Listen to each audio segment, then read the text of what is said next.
Nous avons étudié la nature de la Bible comme étant l'histoire transformatrice. Nous avons vu que la Bible a une ampleur, ce que nous pourrions appeler le flux de l'histoire biblique. Mais elle a aussi une profondeur. La profondeur de l'histoire révèle le sens de l'histoire. Lorsque nous utilisons le mot histoire, nous l'utilisons souvent comme un synonyme de l'expression vision du monde ou mentalité. Paul parle des forteresses de l'esprit. Est-ce que nous voulons faire dans ces sessions, c'est d'analyser le pouvoir de l'histoire pour voir combien sont puissantes les visions du monde, pas seulement comment on voit le monde à travers une vision du monde, mais les visions du monde façonnent nos vies et façonnent les sociétés et nations que nous allons construire. J'aimerais vous donner quelques illustrations dès le début. L'une de ces illustrations vient d'un de mes amis nommé Josie. Vous remarquerez que la plupart de mes histoires ont des noms qui leur sont attachés. C'est à cause des personnes qui participent à mes conférences et qui disent « Daoro, j'ai une illustration pour vous ». Voici l'histoire de Josie. Josie est diplômée d'une université américaine en sciences infirmières. Elle avait un cœur pour les pauvres et elle a décidé de se rendre en Afrique de l'Ouest avec l'American Peace Corps Programme. Et sa mission était d'enseigner la microbiologie dans un collège africain de soins infirmiers.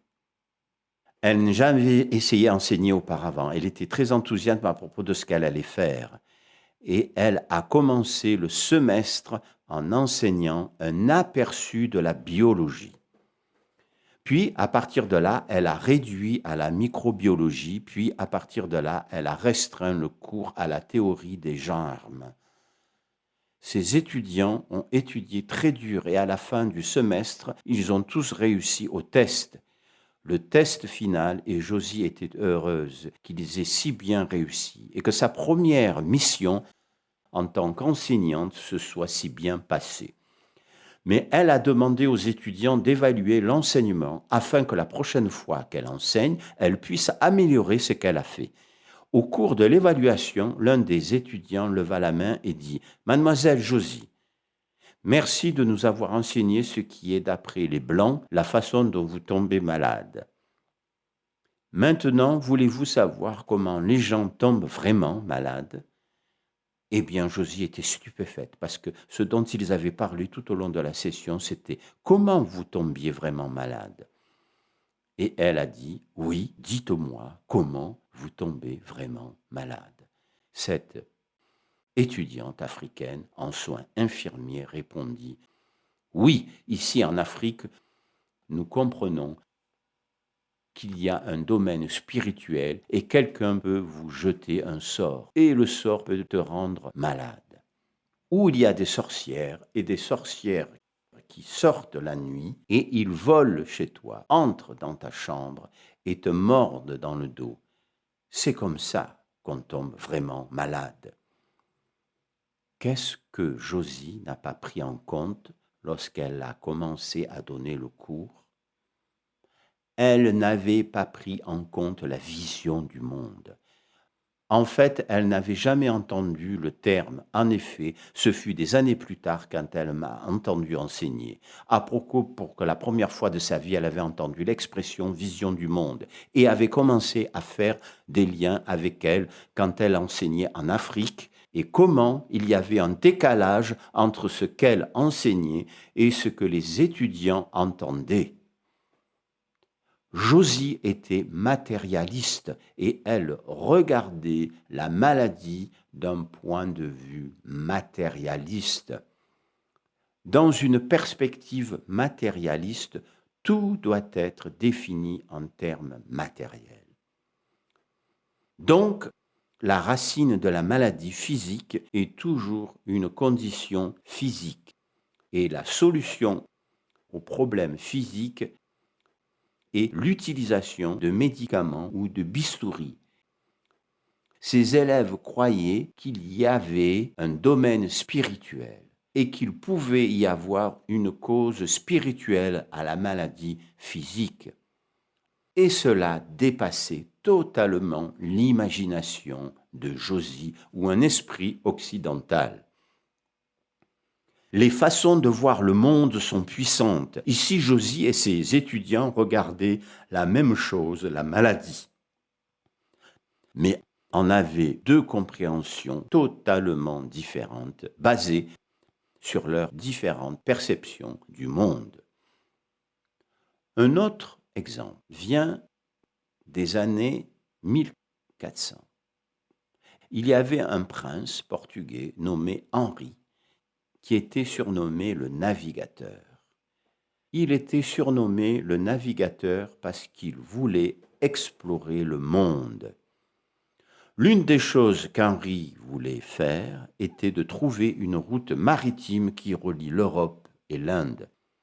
Il a donc commissionné un navire et un capitaine et approvisionné le navire. Il appela un prêtre pour bénir le navire et le bateau navigua sur la côte ouest de l'Afrique pour essayer de trouver une route maritime vers l'Inde. Quelques semaines plus tard, à son retour au port, le capitaine du bateau entra dans la salle du trône du prince Henri et dit « Prince Henri, je suis désolé, nous n'avons pas pu trouver une route maritime vers l'Inde parce que nous sommes arrivés au bout du monde. » Bien, Henri ne fut pas découragé, ainsi il envoya un autre navire et un autre navire et un autre navire pendant 10 ans. Il envoya 13 bateaux qui sont tous revenus avec la même histoire, disant qu'ils étaient arrivés au bout du monde. Mais Henri envoyait un 14e navire avec un capitaine qui était déjà parvenu au bout du monde, pour ainsi dire, alors que ce bateau naviguait le long de la côte ouest de l'Afrique. Une grosse tempête souffla et le navire fut projeté en plein océan Atlantique. Et après un temps, quand la tempête s'était calmée, le capitaine ne pouvait plus voir les côtes de l'Afrique. Il embarqua vers l'est. Et après quelques jours, ils arrivèrent sur la côte africaine et se rendirent compte qu'ils étaient au-delà du bout du monde. C'est cette percée qui a favorisé la découverte de la route maritime entre l'Europe et l'Inde. Qu'est-il arrivé aux autres navires? Ils sont arrivés à l'endroit connu aujourd'hui sous le nom de Sahara espagnol, où le désert arrive jusqu'à l'océan Atlantique et où il y a un énorme banc de sable. Au-dessus de ce banc de sable, il y a des courants étranges et bien sûr, quand un navire s'approche du banc de sable, l'eau sous la quille devient de moins en moins profonde. Et entre l'eau devenant moins profonde et les courants étranges, les hommes sur le navire concluaient qu'ils étaient parvenus au bout du monde. Est-ce qu'ils étaient parvenus au bout du monde? Non. Où était le bout du monde? C'était dans leur esprit. À cette époque-là, si vous naviguiez trop loin à l'ouest ou trop loin au sud, on pensait que vous atteindriez le bout du monde et que vous tomberiez. C'est ce que pensaient ces marins.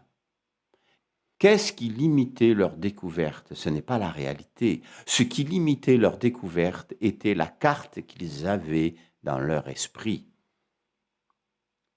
Chaque personne dans ce monde a une carte dans son esprit. C'est une carte qui leur indique ce à quoi ressemble le monde. Et nous pouvons appeler cela une perception du monde ou une mentalité. Les scientifiques l'appellent paradigme. il y a un certain nombre de mots différents que nous pourrions utiliser comme synonymes, mais c'est l'idée selon laquelle nous portons un ensemble de lunettes dans notre esprit. Beaucoup d'entre nous portent des lunettes ou des lentilles de contact sur nos yeux, et ce sont ces lunettes qui nous permettent de voir, et espérons-le, de voir plus clairement. Eh bien, chacun d'entre nous porte une paire de lunettes dans son esprit. Le problème est que nous ne le savons pas. Beaucoup d'entre nous sont nés de nouveau dans leur cœur, mais nous ne sommes pas nés de nouveau dans nos pensées.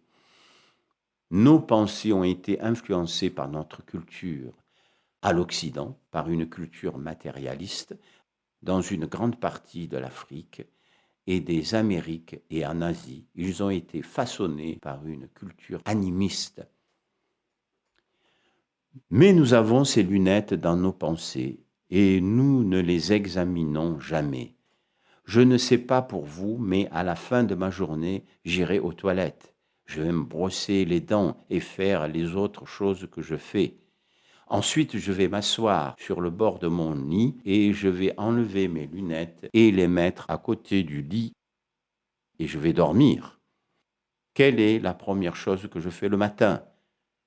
Je prends mes lunettes et je les mets et je les oublie. Mais toute la journée, je regarde à travers mes lunettes. Qu'est-ce que je ne fais pas? Je ne regarde pas mes lunettes. Et je ne vous demande pas de regarder mes lunettes. Non, je regarde à travers eux. Et nous ne prenons jamais le temps d'examiner nos lunettes. C'est pourquoi nous étudions maintenant ce matériel pour vous aider à comprendre que vous avez une paire de lunettes sur vos pensées et que ces lunettes ne façonnent pas seulement votre vision du monde, elles déterminent le type de communauté et le genre de nation que vous allez construire. Pense à nouveau à Josie. Josie portait des lunettes séculaires et ses élèves portaient des lunettes animistes. Ils regardent la même chose, la santé, et sont parvenus à deux conclusions totalement différentes. Lisons dans Romains 12, 2.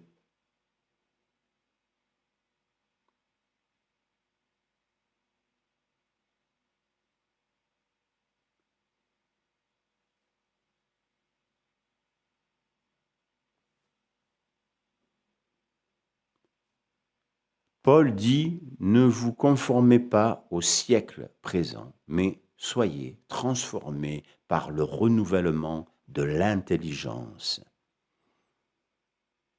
Ne vous conformez plus au modèle du monde présent pour ceux d'entre nous qui sont en Occident.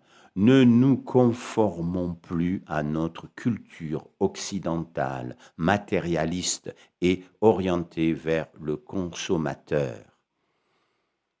À ceux qui sont en Afrique ou en Asie, ne vous conformez pas au modèle de votre monde. Mais quoi? Soyez transformés. Et comment êtes-vous transformés? Par le renouvellement de votre intelligence. Ce que Dieu dit, c'est que naître de nouveau dans votre cœur ne suffit pas.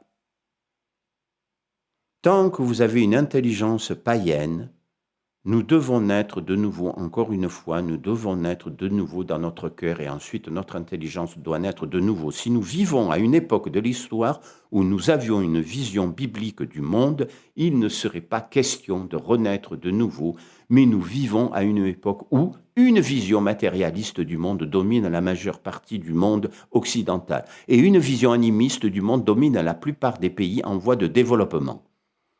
À cause de cela, lorsque nous venons à Christ, nous venons à travers nos lentilles matérialistes ou animistes du monde. Nous devons donc changer de lentille à nos lunettes. Dieu a des lentilles dépolies pour nos lunettes qui nous permettent de voir la réalité telle qu'il a faite. Quand nous venons à Christ, ce n'est pas seulement pour naître de nouveau dans nos cœurs, nous avons besoin de naître de nouveau dans notre intelligence. Et très souvent, c'est un processus conscient consistant à changer les lentilles de nos lunettes.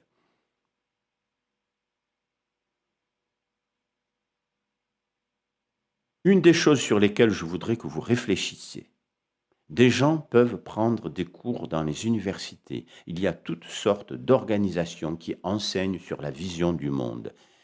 Mais quelle est la différence entre l'étude du concept de la vision du monde en tant que sujet académique et regardant la vision du monde en tant que lentille par laquelle nous examinons et résolvons les problèmes à la base?